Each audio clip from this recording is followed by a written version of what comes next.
Have you ever wondered how the sturdy pots and pans in your kitchen came to be? It's a fascinating story that starts deep within the earth and ends right on your Today, we're going on an incredible journey to uncover the secrets behind making iron utensils. It's a tale of science, technology, and a little bit of magic. Imagine a time, not so long ago, in a peaceful village where every meal was cooked in beautiful clay pots. These pots were crafted by hand from the earth, and they were perfect for slow-cooking delicious stews. But they had one big problem.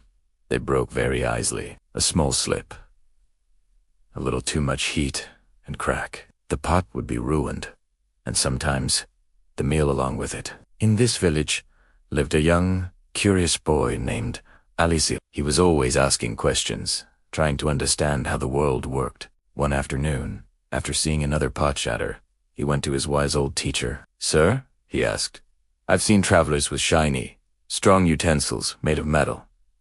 They never seem to break. How are those amazing iron utensils made?" The teacher smiled, his eyes twinkling with knowledge. "Ah, Alicia.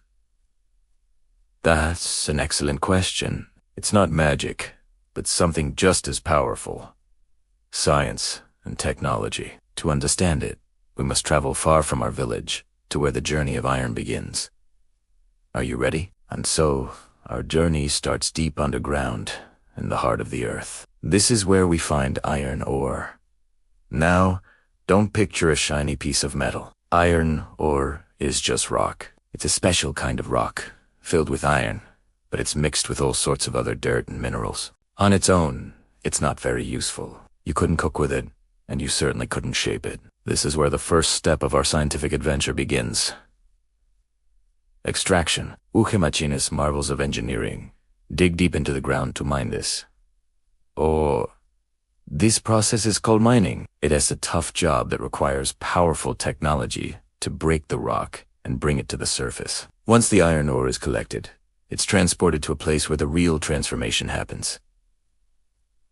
A giant factory, often called a steel mill or a foundry. Walking into one of these factories is like stepping into another world. It's a place of immense heat, loud noises, and incredible power. This is where science takes that humble rock and begins to turn it into pure iron. The iron ore is crushed into smaller pieces and then fed into a massive structure called a blast furnace. A blast furnace is like a colossal, fiery stomach. It's incredibly hot inside, with temperatures reaching over 2,000 degrees Celsius. That's hotter than volcanic lava. Inside the furnace, the crushed ore is heated, along with coke, which is a type of coal, and limestone. The intense heat causes a chemical reaction. The science here is amazing. The heat melts the rock, and the other materials help separate the pure iron from all the impurities, which are called slag. Slowly, a glowing, molten river of liquid iron trickles down to the bottom of the furnace. It's a spectacular sight, a fiery orange liquid that shines with intense heat.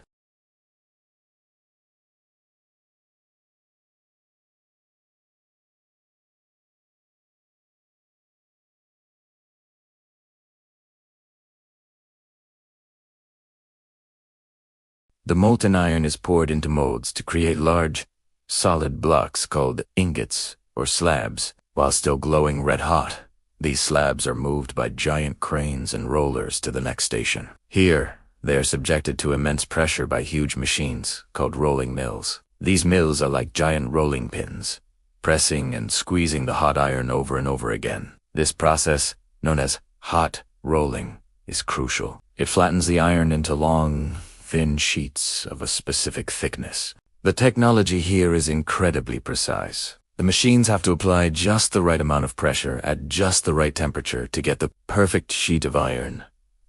It's a powerful dance between heat and force, all controlled by advanced technology. This is how we get the flat metal sheets that will eventually become our cook. Now we have our iron sheets, but they still don't look like anything you'd cook with. The next step is fabrication. The large sheets are taken to another part of the factory where they are cut into more manageable shapes. Imagine giant cookie cutters, but for metal. Powerful presses, using thousands of pounds of force, stamp out perfect circles from the iron sheets.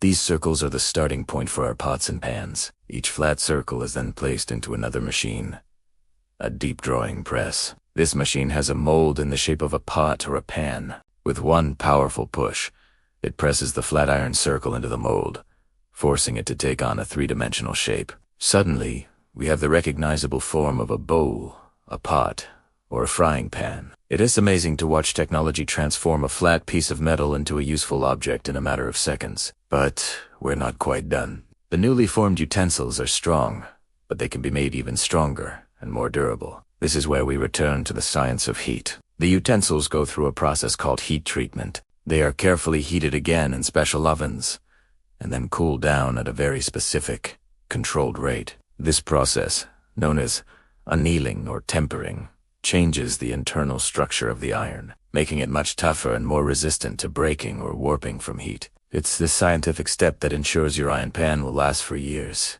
maybe even for generations.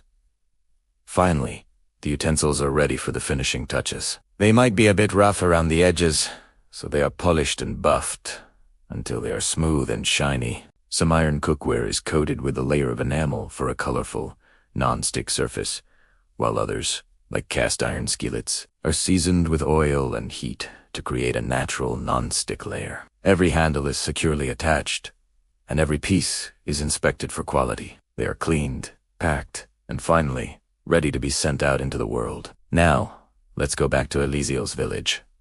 One day, a truck arrived, filled with boxers. Inside were the shiny, strong iron utensils. The villagers gathered around, marveling at them. They were heavy, sturdy, and gleamed in the sunlight. They tapped them, and instead of a fragile clink, they heard a solid, satisfying ring. "These pots will last a lifetime," one person exclaimed. "And they'll cook our food so evenly," said another, feeling the thick, solid base. Cooking in the village was transformed. The new iron pots and pans distributed heat beautifully, making food taste even better. There were no more worries about broken pots and wasted meals. Life became a little easier, a little better. Elysiel watched, a wide smile on his face. He looked at his teacher, who nodded back. Elysiel finally understood. It wasn't magic that created these wonderful tools. It was a journey that started with a simple rock. Science helped people understand how to purify that rock, and technology gave them the power to shape it. From the dark mines to the fiery furnaces, from the powerful rolling mills to the precise presses, every step was a testament to human ingenuity. Science turns raw materials into useful things, and technology makes our lives better. The simple act of cooking a meal became a quiet thank you to the incredible journey of iron. So the next time you're in your kitchen, pick up your favorite iron pan. Feel its weight and its strength. Remember the incredible story behind it, a story of fire, force, science, and technology. It's a reminder that even the most ordinary objects can have an extraordinary story. Thank you so much for joining me on this amazing journey today. If you enjoyed learning about the science behind everyday things, don't forget to like this video and subscribe to the channel for more fascinating stories. We'll see you in the next one.